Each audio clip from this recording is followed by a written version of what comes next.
네, 전해드린 것처럼 카멀라 해리스 미국 부통령이 오늘 한국을 찾습니다. 어제 저녁 북한이 또다시 탄도미사일을 발사한 가운데 비무장지대를 방문해 어떤 메시지를 내놓을지 관심인데요. 또 전기차 관련 추가 논의가 있을지도 주목됩니다. 워싱턴 연결해서 소식 들어보겠습니다. 이경희 특파원. 네, 카멀라 해리스 미국 부통령이 취임 후 처음으로 한국을 찾습니다.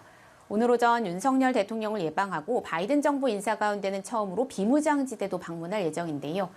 백악관이 DMZ 방문의 목적을 확장 억제의 강력한 실행 의지를 보여주는 것이라고 밝힌 만큼 도발을 이어가고 있는 북한을 향해 어떤 메시지를 내놓을지가 주목되고 있습니다. 이와 관련해 해리스 부통령은 어제 일본에서 뉴욕타임즈와 한 인터뷰에서 최근 김정은 북한 국무위원장의 행동은 불안정하고 여러모로 도발적이라면서 미국은 동맹을 지지한다고 밝혔습니다.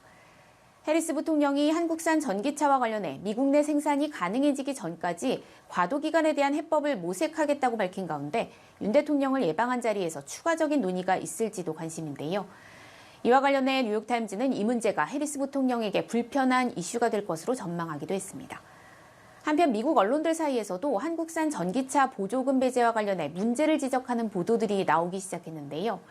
월스트리트저널은 지난 5월 방한 당시 바이든 대통령이 대규모 대미 투자를 결정한 정의선 현대차 회장을 만나 절대 실망시키지 않겠다고 한 발언을 소개하면서 이 약속은 결국 공수표가 됐고 수많은 한국인이 미국에 실망하고 있다고 지적했습니다.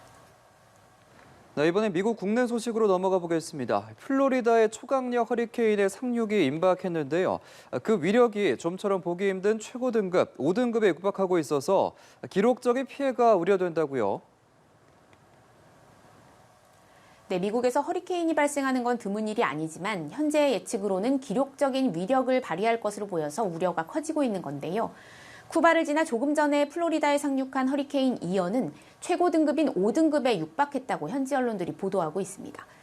지난 30년간 미국에 상륙한 허리케인 가운데 5등급에 해당하는 초대형 허리케인은 단 2개에 불과한데요. 주 전역에 비상사태가 선포됐고 250만 명의 대피령이 내려졌습니다. So this is a major storm. It's something that we knew was going to be significant. The strengthening of this over the last night, has been really significant. It's potentially that it could make landfall. So this is going to be a nasty day, 2 days.